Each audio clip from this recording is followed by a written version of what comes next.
Dear Dairy. So today had some very interesting things happen, most of which involved a tremendous amount of laughter, in some cases to the point of almost crying, and perhaps leaking a few other bodily fluids other than tears, but I'll get to that. And some very, very cool discussion on the internet, which I will cover first. It was specifically on Twitch. So I was, obviously I was watching a lot of SVU today. You guys know this. This is, a thing. But I'm down to like, I think maybe 8 episodes of SVU and 2 episodes of Criminal Intent. So I just sit there, even those out, and then I can finish them off at the same time.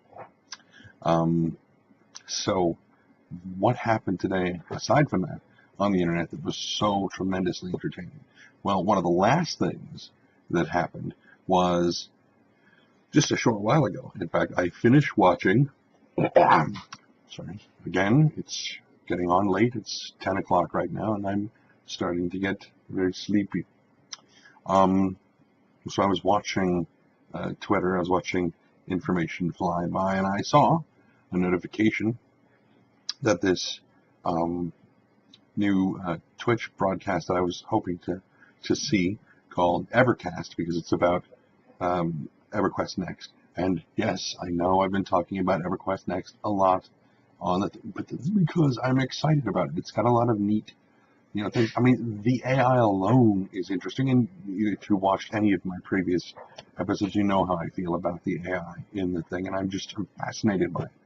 Anyway, so EverCast is these 4 great people, and I recently followed them on Twitter, and they are doing this webcast thing where they talk about various elements about EverQuest Next and whatnot, and what things they like. There's a little bit of theory craft to it, which is really cool, especially when apparently in today's episode, which I believe they said was their second, Dave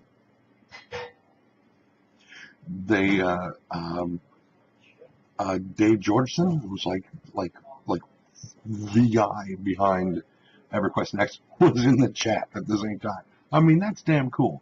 I mean, that's the sort of thing, like I mentioned, this is kind of a bit of a ricochet, but I mentioned the other night that Friday night I went to Blue Rock Barbecue. One of the best things about Blue Rock Barbecue is that the owner, Owen, is very, very customer-centric. He's very focused on his customers. He loves to know what they think.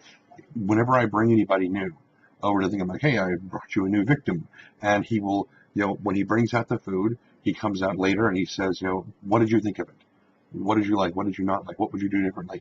I mean, I took a couple of friends of mine there like 2 years ago, and he took them back into the kitchen and showed them the smoker, and they were exchanging recipes. I mean, how many people do you know of that go to that level of customer interaction?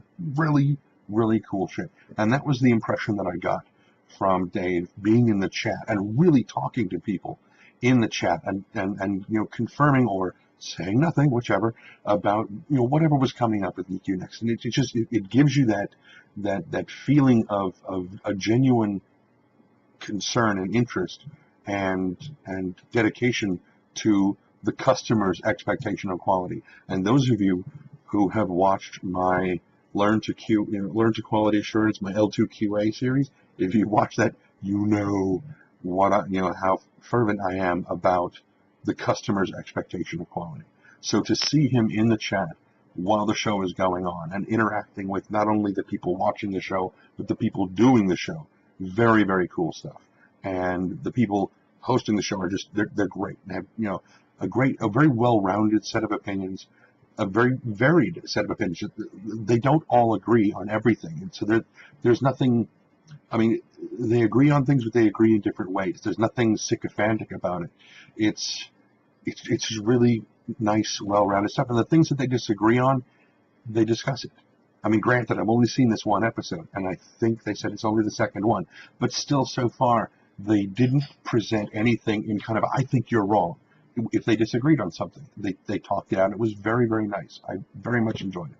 I will put the link to the Twitch channel below in the comments for the show, so you can definitely check that out. It's really, really good stuff.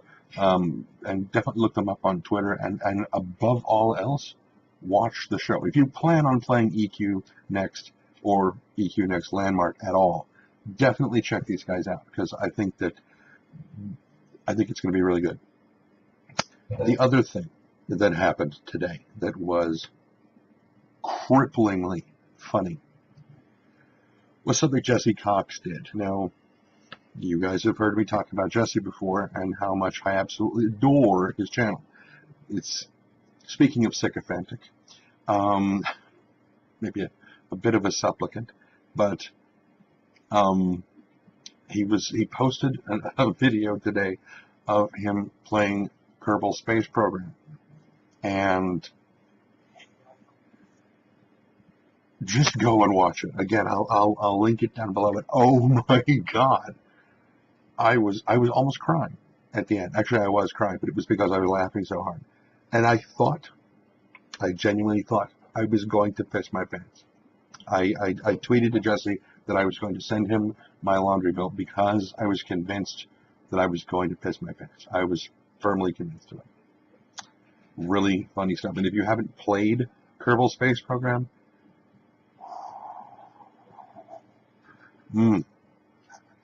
check it out. Let's see what else. So this coming week, my last week at EA. Tomorrow starts the week of STD. Now, the first time I mentioned having STD at work, which was like 2 weeks ago, everybody was like, oh God. I'm like, no. It stands for short timer's disease. It's when you're just about to not work somewhere anymore, and the temptation to just kind of go, yeah, where's that last paycheck? You just kind of phone it in for the thing, but I'm trying very hard not to do that. Not only because it's really not my style to do that. I mean, I'm one of those people that I'm focused on doing this contract and doing this job, and I've said that I will do it up until this date, and by God, I'm going to do it. Plus, to get the whole short timer's disease thing, that screws over the people that are there that I have very much enjoyed working with over the last year. I mean, that's the one thing about the place that I'm going to miss, is the people. The company, I have made no secrets of the fact that there are many, many aspects about Electronic Arts practices that I don't like, and that I only went back to the company this time because I really needed the paycheck. I was down to 1 month's worth of rent, and they said, we'll give you a job, and I'm like, sold. I will take it. But it was only because I needed the money. At this point, they're like, well, you can take 3 months off and then come back. And I'm like, no, I've got for the last year, I've been paying into unemployment insurance. I'm going to use that while I push my voice acting career. Not coming back in 3 months. No. I mean, is it impossible that I would go back in 3 months? No, it is not impossible. Something really significant would have to happen. Something would have to cut off my unemployment at the 3 month mark, and I would have to have no other options. I would go back under those circumstances, but it would have to be a royal, holy crap, I'm really screwed if I don't go back to EA. It's the only way I would go, and they know that, anyway. So they want me to stay. They want me to come back, and I appreciate that, and I do enjoy working with them. But anyway, so last week. This is the last week. Come Friday, we will have the big farewell dinner at Tide House in Mountain View, and then I will be free and clear, and hopefully I will have my car fixed. No, it is still not quite fixed yet, but a buddy of mine who lives kind of on the other side of the southern tip of the bay, he is hopefully going to have some free time and be able to look at it with me, for me, near me, whatever, and help me get the thing taken care of, or help me find another car. It's weird how this stuff just happens when you're about to be out of a job. Oh, look, I need a car. Well, fudge. Okay, so what else is there to talk about? What all am I looking for? Would love the new car. So, what did I forget this weekend? My credit union, I mentioned this before, my credit union was having this big giveaway contest thing where you take this key and you go to the place where they're doing the big giveaway and you put the key in the lockbox and you turn it, and if it opens, there's a key inside, and you go and you start the Mercedes C25, and yeah, you won a car. And well, the fact that I have this key in my possession still, you know what that means? I forgot to go. Completely forgot it was this weekend. I was like, what? Oh, crap. It suddenly came to mind, and I'm like, oh, God, when is it? Oh, it ended 35 minutes ago. Well, shit. Okay. So, guess I won't be winning that Mercedes. Not this time around, anyway. So what am I searching for? What am I looking for in life right now? I'm looking for a place to live. I'm looking for a reliable car. If that happens to be my Sable, my Mercury, fine. Just as long as it stops doing the crap it's doing right now, I'd be happy. I'd keep it if it weren't, screwing up. So a functioning car, reliably functional. Getting my voice acting career well on the roll and doing all kinds of neat shit with that. And a boyfriend. Oh my God. I keep joking about dating stormtroopers. And people are like, why do you want to date a stormtrooper? Like, because it doesn't matter which one comes home, they all look the same. And I don't mean clone troopers, who all look the same, even with their armor off, that they all look the same.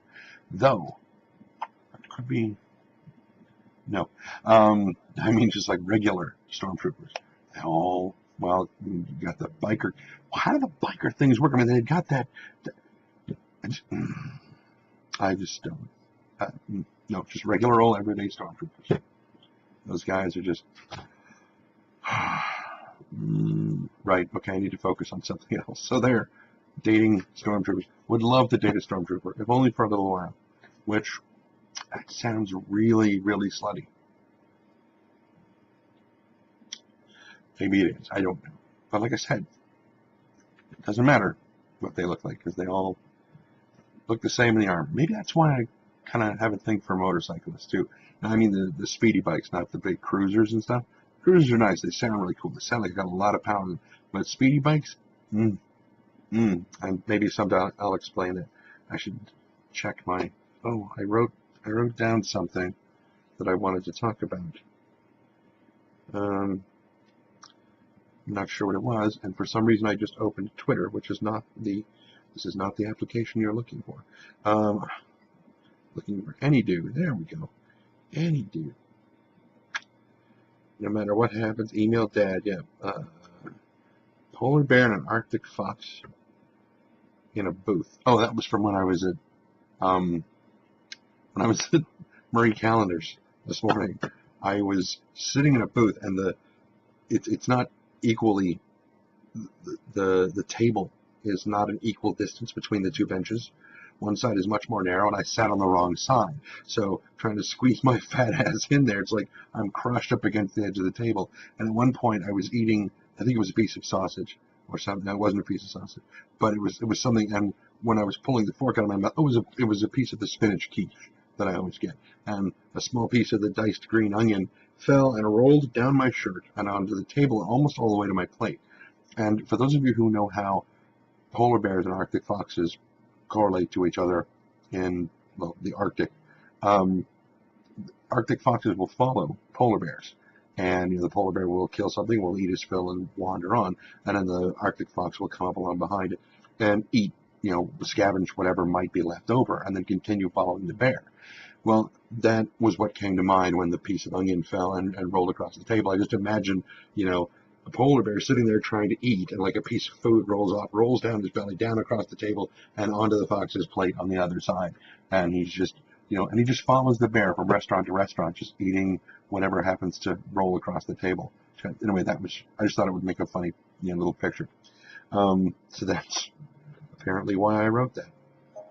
All right, and there's, and that was the folks from EverCast telling me be sure to link the show, meaning this one, when it's up. You will see I've done it. You will know about it before you see this, because I will tell you, and you'll see the tweet before you get, you know what I mean. Anyway, so those are really, excuse me. Those are really the only things that I had to talk about this evening. It's now a quarter after 10, and it's going to take a little while because this is a 16-minute video. It'll take a little while to upload and encode and do all the magic voodoo things that YouTube does to them. So in the meantime, go and check out EverCast and follow and watch and subscribe and all that neat stuff. Do the same thing with Jesse, because with as new and innovative as EverQuest 2 or Next is going to be, you can bet that Jesse's going to be playing it at least a little bit, and he'll probably have some videos. Plus, he's another voice actor, so it's neat to watch his show and anything on Polaris. Really, this is going to be like a plug show for everything. So yeah, so there you go. There, plug. It's like one of those operators in Green Acres. For those of you who are old enough to remember Green Acres, shut up. Just go and have a great week. All right. Okay. Be careless.